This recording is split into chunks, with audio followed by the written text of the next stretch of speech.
Hey guys, what is up? SuperKmanrocks here, back with my Week 2 LPL review. It is a couple days late. As I'm sure most of you are aware, this is not my full-time job. But I am trying to get it out as soon as I can, which is today, January 18th. I will only be covering the games from Week 2, which means the games that have been played in Week 3 so far are not going to be covered. You can expect, obviously, next week for it to be out on time. This week was a little bit tricky just in terms of some things I didn't quite expect to happen. So pardon the late upload, but let's go ahead. I don't want this video to be too long. We are going to be talking about every single series in the LPL Week 2. So let's go ahead and jump into it because it's going to be a lot of them. So the first one we're going to talk about is the first series of the week, which was, of course, Bilibili Gaming versus eStar. BLG takes the 2-1 series win here. I thought eStar actually played relatively okay. They weren't super bad. They got kind of outskilled, especially in Game 3. Game 2 was really tough. Aiming got like 5 kills at 20 minutes. That bot lane, especially, of Aiming and Mark, have really turned out to be as good as I predicted. I know a lot of people weren't as high on Mark as I was, but I thought he was a pretty good player, especially last year, and he's really showing that here. This year, Aiming and Mark have really been a dominant bot lane. Aiming's going to be my player of the series. He dominated that Game 2. He won all the Game 3. In Game 3, he won all the team fights for him, basically. There was a lot of over-aggressive skirmishes by eStar in Game 3 that I think kind of cost them, but overall, I thought they played relatively well. Zika, I thought played well as well, especially in Game 3. I thought he had a really good Game 3.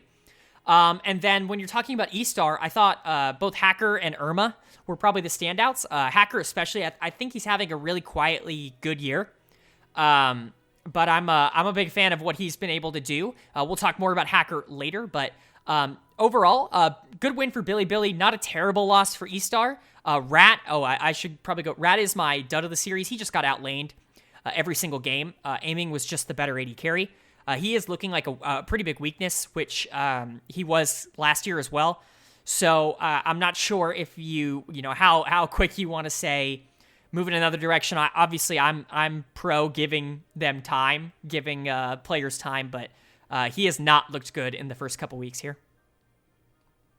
That's going to go ahead and bring us on to our second game of the week, and that is going to be ThunderTalk Gaming taking on Royal Never Give Up. Now, the big stories of this series in particular is just how good Royal actually is. I know we kind of got a glimpse of that in Week 1, but this week especially, and we'll get to their second series later, they have looked very good, and they, for me at least, have solidified themselves as one of the top half teams, definitely a playoff team, in my opinion, this year.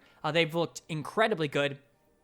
Pretty much the entire roster it has looked really good, which is kind of the big plus so far, has been just how consistent the entire roster has looked.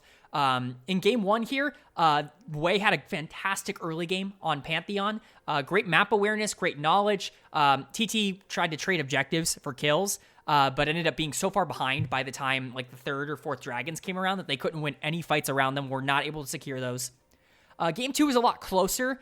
TT had a much better early game rather. But their macro mid-game was really bad, and they're really showing their youth and their inexperience.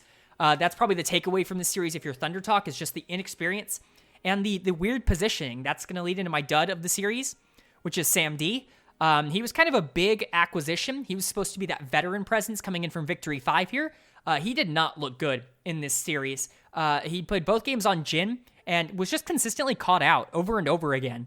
You usually don't see Jin's positioning that poorly, but his absolutely did. And I'm not sure what the problem is there.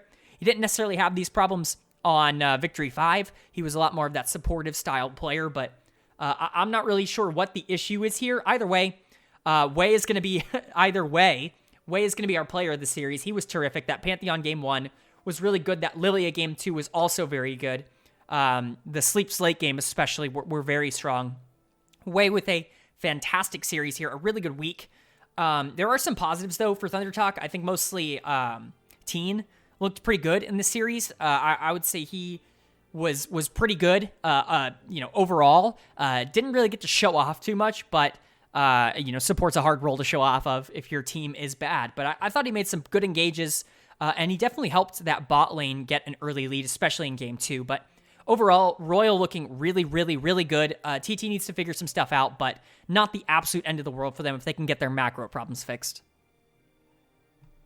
That's going to bring us to our third series of the week, our first series of day 2, and that's going to be OMG, oh my god, taking on FunPlus Phoenix. Now, this series wasn't especially close.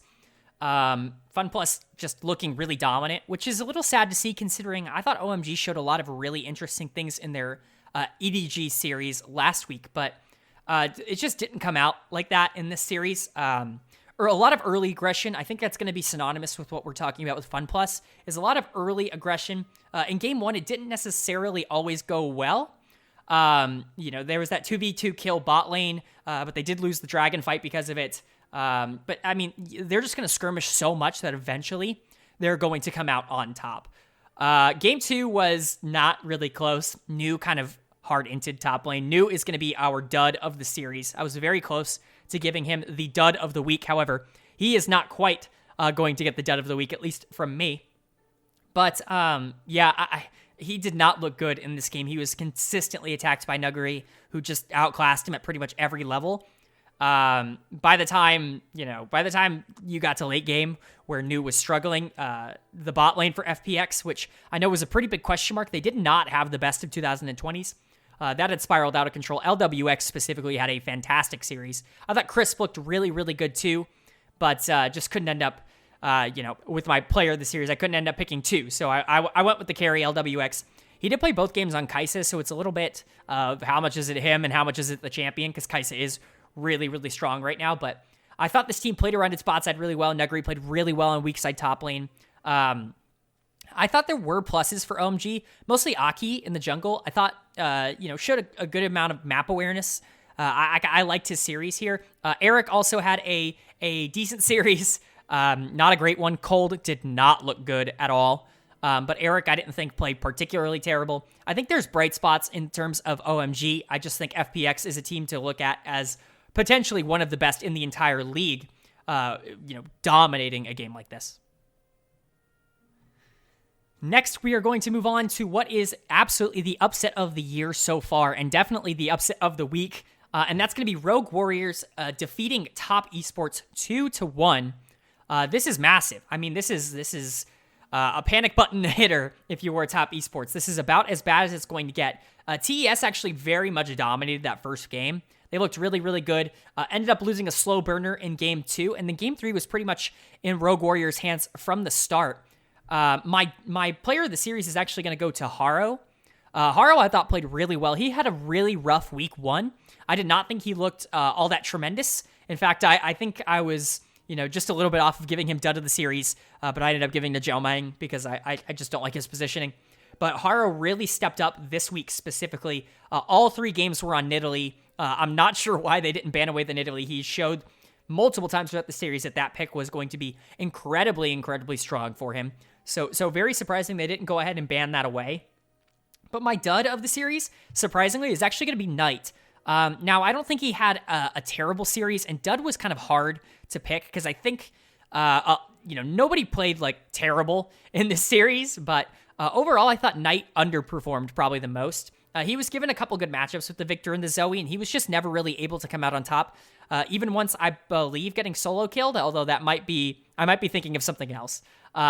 But you wanted him to take over games a lot more, and their team comp was especially set up for him to be a lot stronger. And he just wasn't, he wasn't that carry for them. So I wasn't quite as thrilled with Knight's performance this week.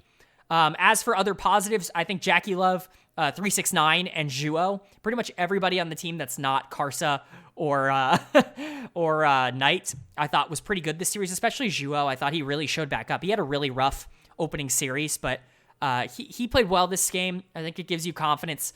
369 played well in the top lane. He's just better than Ziv. Ziv, for his credit, did pretty well, but the skill matchup is pretty large. And then when it comes to Rogue Warriors, I think Forge, who was a pretty big question mark, actually played really well this series, kind of going up against Knight and staying relatively even in pretty much every matchup.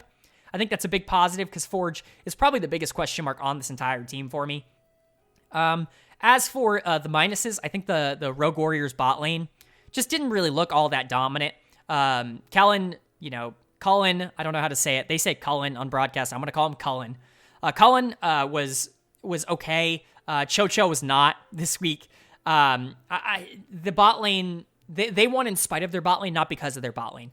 So that is something to keep in mind, that obviously Rogue Warriors is going to need a lot more consistency out of those two guys to really make an impact. But I mean, talk about a huge win, and what is almost certainly going to be the biggest upset of the year, potentially the biggest upset of the entire year, not even just the split. So a big win here for Rogue Warriors.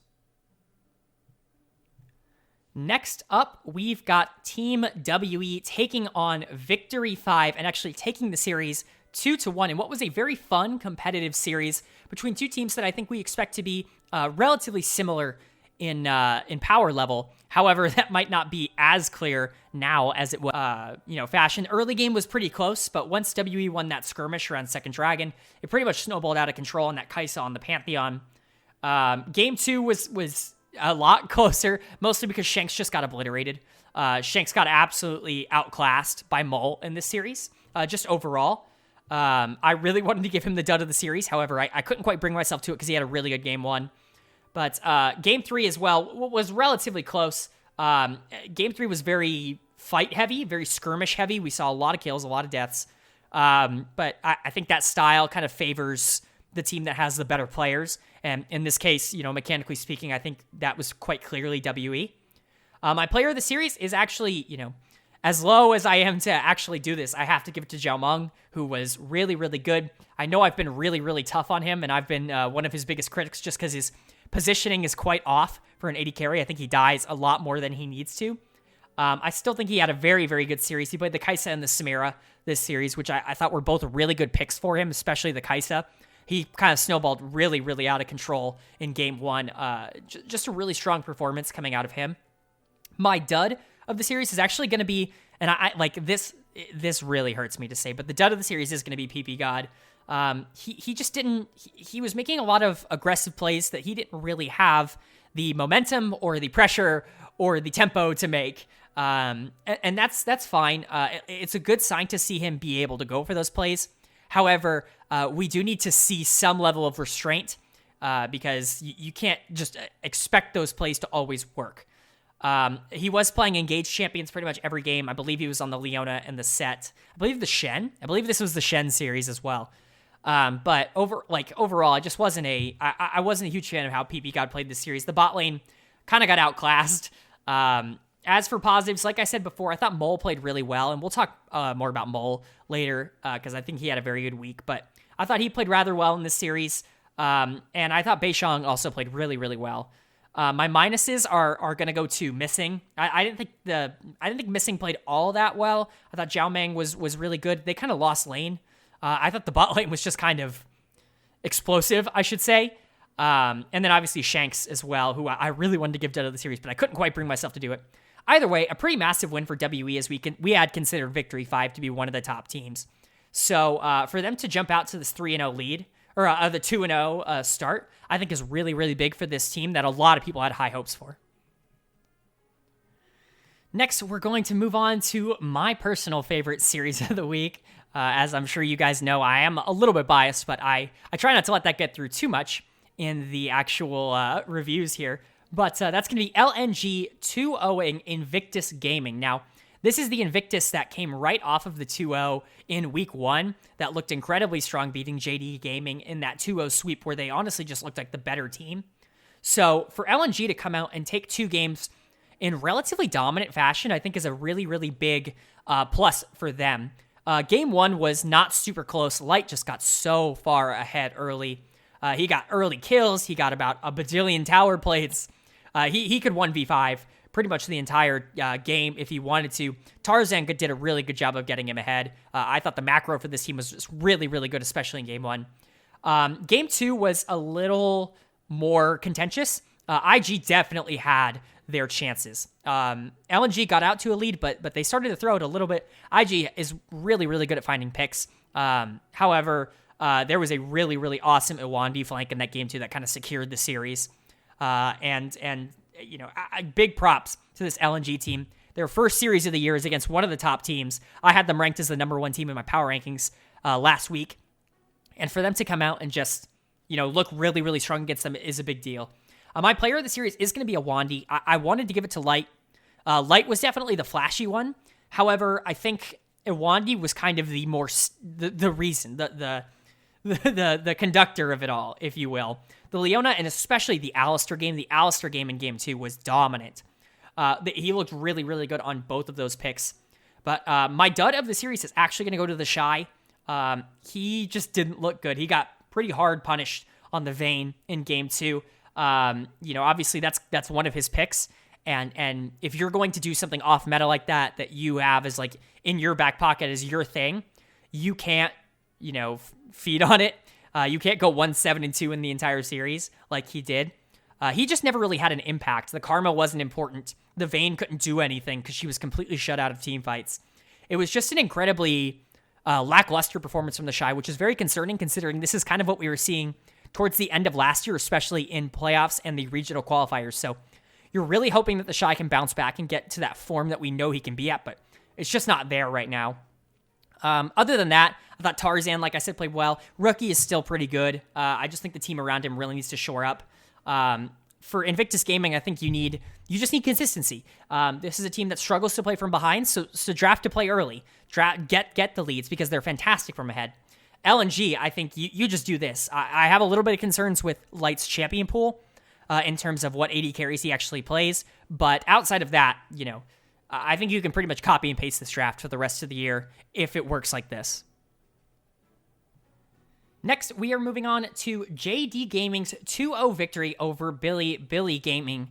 Now, this is a really good sign for JD, who I think a lot of people were a little bit more cautious about after their 2-0 loss to Invictus Gaming in Week 1.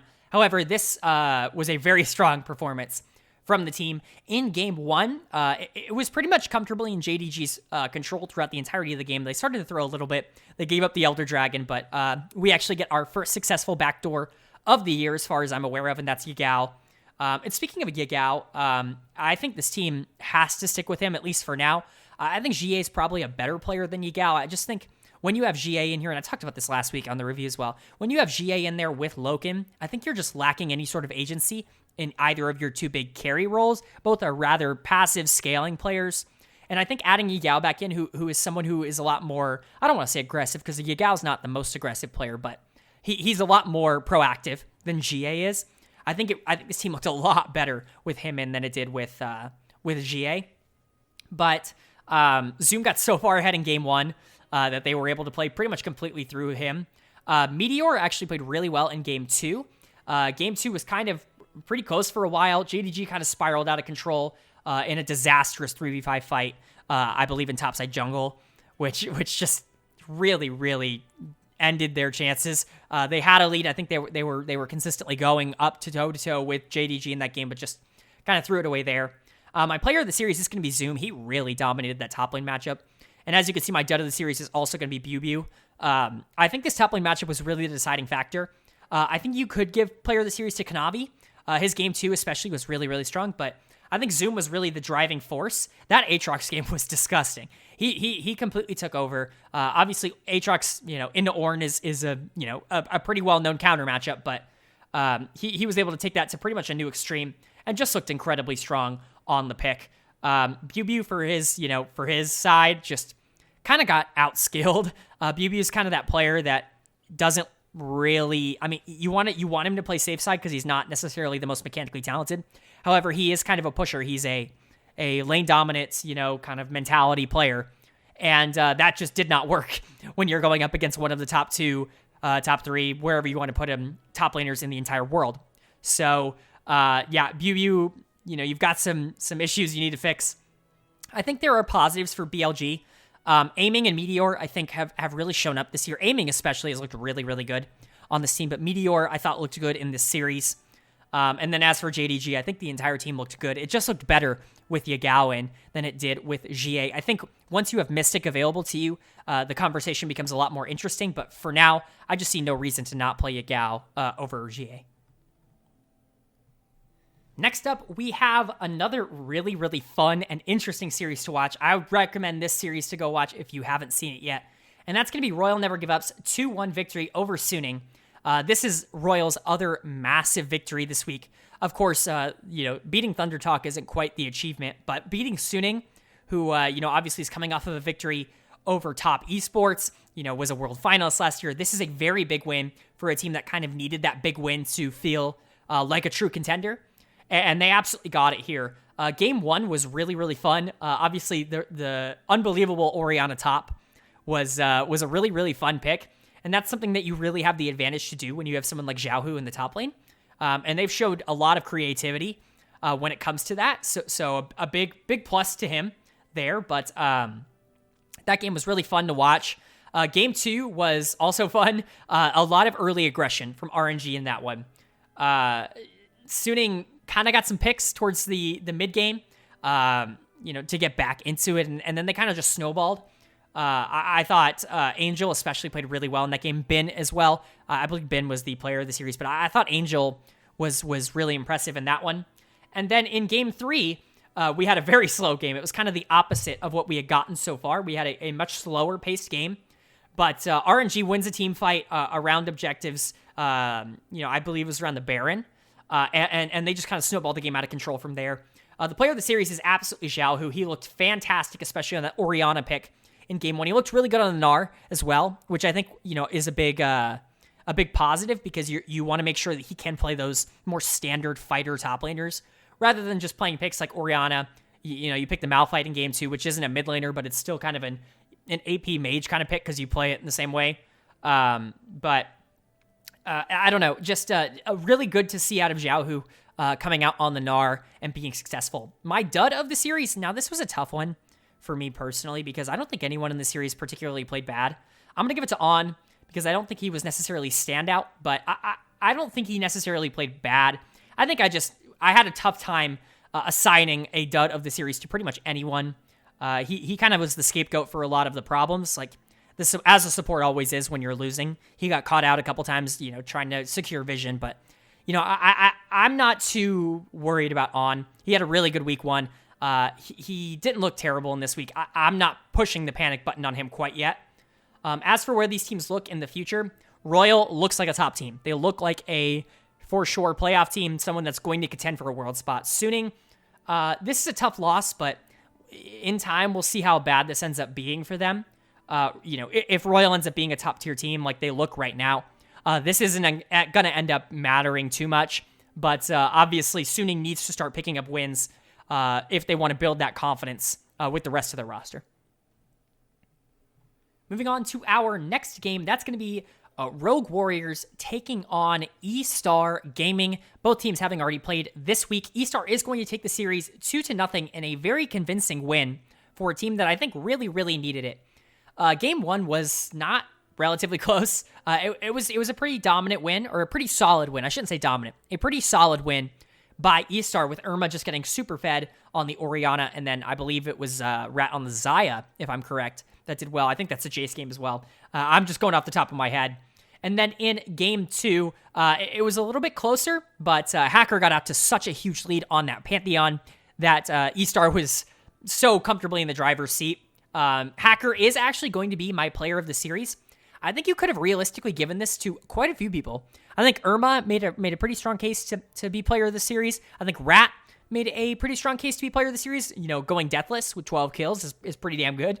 And I think Xiaoxi as well made a pretty strong case. I think Zeus is really the only one on the team that didn't necessarily, scream player of the series, although his Jace game in game 1 was really strong. I think eStar just looked overall really, really good. Hacker, especially though, on that Pantheon, generating those early leads, he got really, really fed in game 2.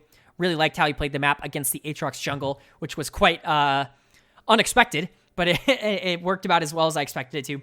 My dud of the series is going to be Forge this week. He didn't have a terrible game 1 on the Galio. I think the Galio was a tough pick to play with, but the game 2 was really tough on him. The Syndra just got really outskilled, and he did not look overall that good.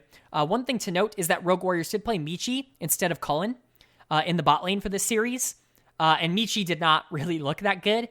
I'm not one to, pull the plug right now. If they see something in him, give him some time. But just noting that lineup change should take place, and that I wasn't necessarily a huge fan of it.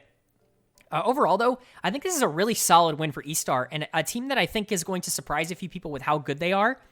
I think they have a really good macro. I think this is a team that is definitely, they know how to win, which is kind of weird considering nobody on their team has really ever won. Hacker, obviously, notoriously a loser on OMG. Not a loser. That's a mean way to say it.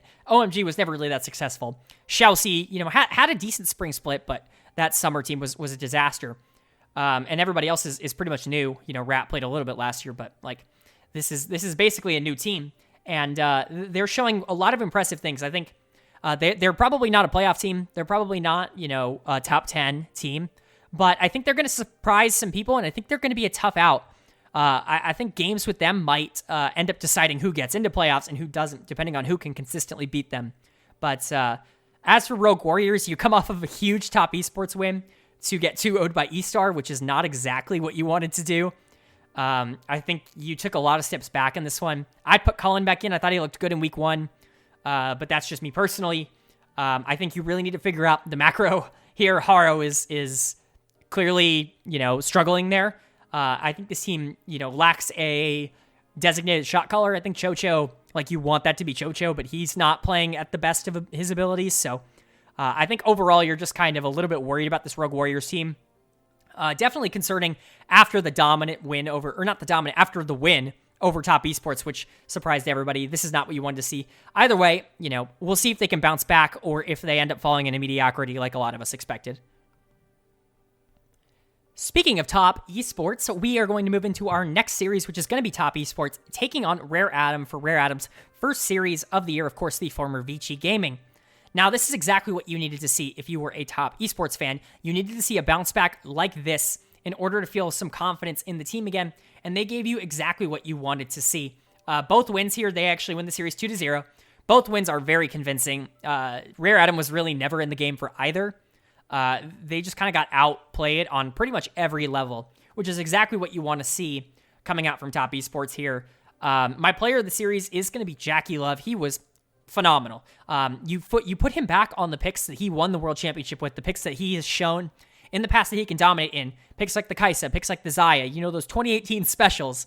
And he's shown that he's really, really comfortable and can take over games on those. I don't expect the Kaisa to be up against this team. Hardly ever. I really don't expect it to happen again, to be honest. I think Jackie Love is that good on that champion, but, obviously when he does get it, he looks like this. Overall, I think the entire team played well. I thought Karsa played really well in game 1. I'm a big fan of Sejuani. I think she's really good right now in the meta as a counter to, the Graves and similar kinds of picks. I think she just does well matchup-wise. She's not the best jungler by any means, but I think she's probably a little bit underappreciated for what she offers to the team right now, especially if you have consistent damage like Kaisa, Syndra, Renekton like they did in game 1. But my dud of the series, this was tough because I thought the entirety of Rare Adam didn't look good. But the dud of the series for me has to go to Hang, who I thought was just consistently getting caught out. The Thresh game was not good. Thresh Aphelios kind of has to be pinpoint right to work. The Thresh really has to be on his game to save the Aphelios because the Aphelios is so vulnerable. And I didn't think Hang was that in game 1. Game 2, the initiations on set were very, very questionable. You didn't have a ton of damage in that game 2 comp, but even outside of that, I just don't know. He did not look good in this series for me. 11 deaths is a lot, and especially for only 6 assists. That's almost doubling your assist total in your deaths. Obviously, is not good. So I think I've probably called them Royal Adam at some point. I don't know why I'm doing that, but I do that a lot now. As for Rare Adam, I'm not going to hit the panic button, but this is not a good look. Fofo, your big acquisition in the offseason looked meh. I mean, he was going up against Knight, which is tough, and obviously Knight played really well on the Syndra and the Zoe, but, Fofo didn't look terrific. iBoy got completely outclassed by Jackie Love. That bot lane got completely outclassed, and so not a super comforting thing to say there, but if you're a top esports fan, this is exactly what you need to see. After this team looked quite questionable in its first couple games, I think for them to bounce back and to really comfortably beat Rare Adam here is a really good step. Next up, we have LGD in their first series of the year taking on Victory 5, who was 0-1 going into this game. Victory 5 taking the 2-1 series win. However, it was not quite as close as a 2-1 series win. Victory 5 looked to be completely in control of pretty much all these games, except for game 1, in which they played their backup AD carry, Trigger, their substitute AD carry, who just did not look good. He got completely taken advantage of in the bot lane by Garvey, who, by the way, Garvey is playing bot lane here. I'm not sure if that's because Kramer is not in the country. If you guys want to let me know down in the description why Garvey is playing bot lane. I thought he played all right this series, but it's a little bit questionable why he's starting there over someone like Kramer. I think your best possible lineup is definitely Garvey in the top lane and then Kramer at AD carry. But, if someone wants to let me know why that was happening down in the comments, please do. But other than game 1, Victory 5 never really felt out of control of this game, or of this series, rather. Longxing, obviously, of course, going up against his former team. I didn't even think about that until right now, but Longxing, against his former team, did all right. Nothing super standoutish, but my player of the series is going to be Mole, and I did talk about Mole a little bit earlier. I thought he had a very, very good week. Even in the series that they lost, I thought he looked pretty good, and he looked very, very good in this series against LGD. I was very close to giving him player of the week. However, he just quite didn't make it for me. He's shown a variety of picks. I think that's the big thing. I want to touch on the Ryze, because I thought the Ryze looked really, really good. And I know Ryze isn't the most meta pick right now, but I think this is a style that fits this Victory 5 team rather well, of having Ryze on that split push duty and being able to play that 1-3-1 style comp. I think that fits this Victory 5 team rather well, and I'd like to see them go back to it in the future. However, my dud of the series is going to be Colt in the top lane, who just didn't... It wasn't necessarily that he played bad, he just didn't do anything. He was pretty much a non-factor in the entire series. Not a big fan of Colt. I said that, I believe, in my preseason predictions. I'm not a huge fan of Colt. He played the Aatrox and the Gnar, both which kind of looked irrelevant. He lost lane every game except, I believe, game 3. But in game 3, he died a bunch. So it's just hard to pinpoint where exactly you want to go with that. That's why I say I think Garvey and Kramer is probably your best lineup. But outside of that, I think LGD, they just looked lost. You have Kui in there in the jungle, which is not what I expected. We all thought, or at least I thought Flora was going to be their jungler. I believe he played in the Demacia Cup, but I could be wrong. Kui was in there at jungle, and he was all right. He was meh. I think there's just very little upside. There's very little positivity in terms of this LGD team. I can't really look at any of the positions and really say, like, wow, like, I'm really excited about them. But as for Victory 5, I think this is a really good bounce back win. I think V5 is pretty much exactly where we thought they were going to be, which is kind of the bottom of like the competitive teams, somewhere in that 6 to 8 range. I think there's a chance they could go higher than that, but I think everything would kind of have to come together for that to work out. I'm not necessarily going to predict that, but this is a good step in the right direction. Next, we are going to move on to what was billed as the match of the week in the LPL Week 2, and that's going to be Edward Gaming versus FunPlus Phoenix. Now, EDG is able to take this series 2-1, which is a big surprise, at least to me. I had FunPlus as a pretty confident lock here, and for EDG to come out and take the series, I think, is a big sign of confidence from them. I think when you're looking at this EDG team, you had a lot of question marks about how players were going to perform together, because you knew the skill talent was there, with Flandre, with Viper, with Scout, like Mako. You have the mechanics here. But you just didn't know how it was all going to come together. Well, it turns out it's all going to come together really, really, really, really well. You've got JJ in there. He's actually going to be my player of the series. You have him in there instead of Clearlove. And if the worry was that you weren't going to have enough shot calling without Clearlove in the lineup, so you felt like you needed to bring him back, I think those worries are pretty much gone. JJ has been really, really good to start this year. He's been one of the best players in the LPL to start 2021.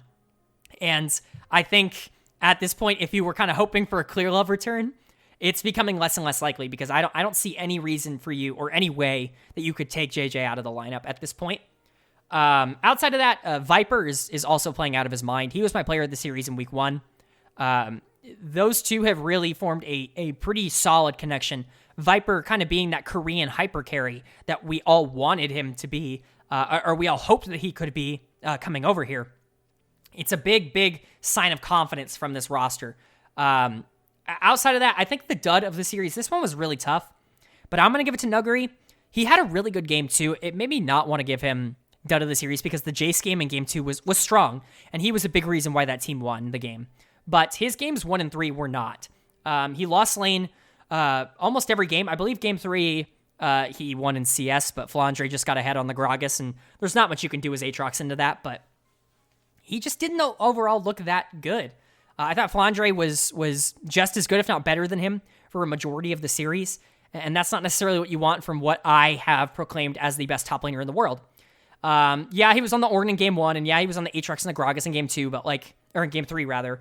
I want to see more out of Nuguri here.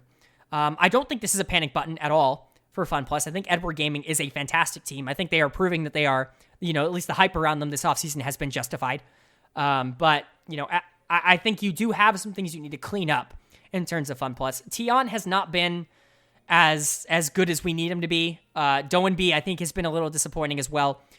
If you're looking for positives when it comes to FunPlus, I think the bot lane is absolutely a positive. I think they've played a lot better than we would have expected. We would have expected this team to be a lot more topside based, but the bot lane has really been their strong side of the map, which is really interesting. But big props to LWX and Crisp for that. But outside of that, I think with EDG, you just got to keep the ball rolling. Don't make any changes. Don't bring Clearlove in now. JJ's playing too good. And I love Clearlove, but, I think you can't afford to make that change right now. I think this is a team that we could realistically see contending for a world spot if things keep going the way they are now. Moving into our final day of LPL Week 2 action, we've got LNG taking on ThunderTalk Gaming, both of which have looked okay throughout this year. Obviously, LNG with the big win, ThunderTalk with a decent loss, not a terrible loss, but LNG taking the series 2-1 in what was a lot more competitive than I think I had expected. Not necessarily a bad sign from LNG. I think they're just going to be a lot slower paced than maybe we had hoped. Game 1 was pretty strong. It took them a little bit of time to close out, but they pretty consistently had the lead. I love the Set to Leah combo. I thought it worked really, really well in this game for Icon and Tarzan specifically. I think that's something they can go back to pretty consistently. Game 2 was really, really close. Game 2 was back and forth pretty much the entire game. TT was able to get an advantage just from macro and objective control, but which is kind of shocking because macro was their big problem earlier this year, but I think Captain's really good. You have him on the Karma, and you basically just say, hey, the other team's not going to do anything. A fun thing to note, we got our first Seraphine in this game out of Teen, and it did win, so Seraphine is 1-0 in competitive play as far as I'm aware. I don't watch the minor regions, so I don't, maybe it was played in Latin America, but as far as I know, say this is the first Seraphine game, and it did go ahead and take the dub. As for Game 3, Game 3 was not as close. This is definitely the biggest blowout of the series, with LNG walking away with a pretty big win. They just got the lead early and never really looked back. Icon was my player of the series. He got really ahead on this Azir in Game 3, to the point where they really had no answer for him. They didn't have any range. When you have Orianna Kaisa, you really don't have any way to get on the Azir, and that was very prevalent in that Game 3. My dud of the series, unfortunately, is going to be Bless, the jungler for TT here. I thought he just didn't show a lot of good stuff. The Graves pick, while I think Graves is a strong champion, I don't necessarily know if it's the best pick right now, especially into things like Olaf or things like Pantheon, as we saw in Game 3. But maybe that's just my personal opinion. He did not look very good in this series. I'm not sure if you're going to want to keep going with him, but, I wasn't a big fan of Bless in this one. I think when it comes to ThunderTalk, you don't really have a lot of optimism. I think it's good to see Captain playing well. And I think Chalizi played better than you would expect. And Teen continues to be a positive for this team. But overall, I don't see them being a contender for even, a bottom tier playoff spot. I think they're pretty comfortably going to be in that 15 to 17 range the entire year. As for LNG, if they just keep the ball rolling, this team looks really good. Icon was a big question mark for me coming into this year because he did not look super great on OMG last year, but he looked really good in this series, specifically on that Azir. So if he can keep that up, and you can have Tarzan playing at your high level, you had Light playing really well, Awandi playing really well. If you can keep that up, I think this LNG team could be a scary one, and a team that actually surprises a lot of teams down the line. That's going to go ahead and bring us to our final game of the week, or our final series of the week, and that's going to be Team WE taking on Invictus Gaming and actually taking the big victory in a 2-1 series. This was a big test for WE. especially going down 1-0 on Invictus, who did take the first game. But, this is a big, big sign of confidence in this WE team that I think a lot of people are hoping and expecting to be kind of a surprise top-tier team this year. And if you're ever going to believe that, now is the time. None of these games were particularly close. Game 1 was definitely the closest. Actually, Game 2 might have been the closest. Game 1 and 2 were both kind of like mediocrely close. Game 3 was not. Game 3 was a blowout. WE kind of had that the entire time. That was kind of a stomp the entire way through. But even in Game 2, WE kind of had a large gold lead. They just couldn't finish the game. My player of the series, and actually my player of the week, is going to be Beishong here, the jungler for World Elite. I really wanted to give him the player of the series in their first series of this week. However, I thought Zhao Meng did just enough to take that award from him. My dud of the series, and actually my dud of the week as well, is going to be the Shy. As you know, he was the dud of the series in their earlier series this week as well. He did not have a good week, and it's very concerning to see this out of him because, obviously he had such a poor performance towards the end of last year that he's kind of carried over into the beginning of this year. He looked all right. He looked pretty good in the first series of the year, but he has really not been able to consistently do that. And I think that's the big question mark with the Shy is the feast or famine type of gameplay that he offers. Is it actually conducive to winning? And does it actually help your team? Like, obviously, he's one of the most mechanically talented players in the entire world. But when he's not winning, he's losing. And that's a big problem for this Invictus Gaming team. As for WE, I think there's a lot of positives. Pretty much everybody on the team played really well in this series. But specifically, I think Beishong and Shanks were kind of my big, wow, they played really well. Shanks actually played in the rookie rather well, which was a big surprise to me because I thought he had a pretty bad series against... who did they play earlier that week? No, I don't remember. It's on the screen. I didn't think he looked all that good earlier this week, but he looked really good against Invictus. And, I think it's a big sign of confidence. If this is the WE team that we were getting every single week, this is a Worlds team because this is a dominant team. This is a team that genuinely can win on any given day against any given opponent. And that's got to be a lot of fun if you're a WE fan. That's going to go ahead and do it for the game or the series recaps so far in week 2. Right up on the screen right now, you're going to see exactly what we saw last week, which is the standings on the left-hand side and then my personal power rankings on the right-hand side. Let's talk about the big risers and the big fallers. The big riser this week, the largest riser, is going to be RNG, rising up 7 points to number 5, having a fantastic week. That big win against Suning was really, really telling. Obviously, they beat TT as well, but the Suning win especially was a big telling one. Our biggest faller of the week is going to be Top Esports, who actually fell 7 spots to 10th. I don't think they're the 10th best team in the league. I just had trouble putting them higher than this, mostly because of just the people that they played against. The loss against Rogue Warriors is really concerning, and something that I'm, it's not a good loss. It's not a good loss at all, and it's something that could really bite them towards the end half of the year. Other than that, big risers, Team WE going up to 2nd, Edward Gaming going up to 3rd. These two teams look like the top 3 teams in the league. I want to keep FunPlus in there just because I think they're really good, but obviously, we don't know how good. And probably the controversial one is JD Gaming still at the top. They looked super dominant in their series against BLG, and it's just really hard for me to say that Team WE is the best team in China right now, just because I think JDG, just once they get all the pieces working together, we haven't seen their full roster.